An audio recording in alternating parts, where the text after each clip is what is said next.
Pandian store serial இன்னைக்கான எபிசோடில் பாண்டியன் வீட்டிலேருந்து எல்லாருமே கோர்ட்டுக்கு வந்திருக்காங்க. அப்போ கோமதி வந்து அரசிக்கிட்ட ரொம்ப ஃபீல் பண்ணி பேசுகிறாங்க. என் அண்ணன் பையனும் இவ்வளோ கஷ்டப்படுவானோ அப்படின்னு சொல்லிட்டு. அப்போ குமாரவேல் ஃபேமிலியும் அங்கே வராங்க. ஜட்ஜி வந்து கேட்குறாங்க, நீங்கள் வந்து என்ன பண்ணீங்க அப்படின்னு சொல்லிட்டு. அப்போ குமாரவேல் சொல்கிறாரு, நான் அரசிக்கு பண்ணது துரோகம் தான், அதனால் என்ன தண்டனைனாலும் நான் ஏற்றுக்கிறேன் அப்படின்னு சொல்லிட்டு. ஆனால் அரசி சொல்கிறாங்க, இல்லை நான் அந்த கேஸை வந்து வாபஸ் வாங்குறேன் அப்படின்னு சொல்லி எல்லாருமே ஷாக்காகி நிற்கிறாங்க. இவனை நான் என்றைக்குமே மன்னிக்க மாட்டேன், இவன் பண்ண தப்புக்கு வந்து கண்டிப்பாக வந்து தண்டனை கிடைக்கும், அவன் குடும்பத்துக்கும் கிடச்சிட்டு அவங்க குடும்பத்தில் இதனால எல்லாருமே ரொம்ப ஃபீல் பண்ணிக்கிட்டு இருக்காங்க. இவங்க 2 பேரும் சொன்னாங்க, ரிலேட்டிவ்ஸ்னால ரொம்ப ஃபீல் பண்ணுறாங்க எல்லாருமே. அதனால நான் அந்த கேஸை வந்து வாபஸ் வாங்குறேன் அப்படின்னு சொல்லிட்டு. உன்னை யாரும் ஃபோர்ஸ் பண்ணாங்களான்னு சொல்லி கேட்கும்போது அப்படிலாம் இல்லை அப்படின்ட்டு.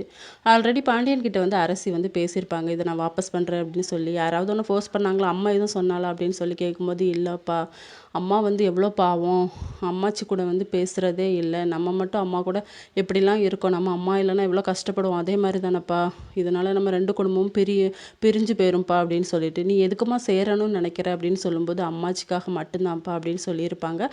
இதோட இன்னைக்கான எபிசோட் முடியுது.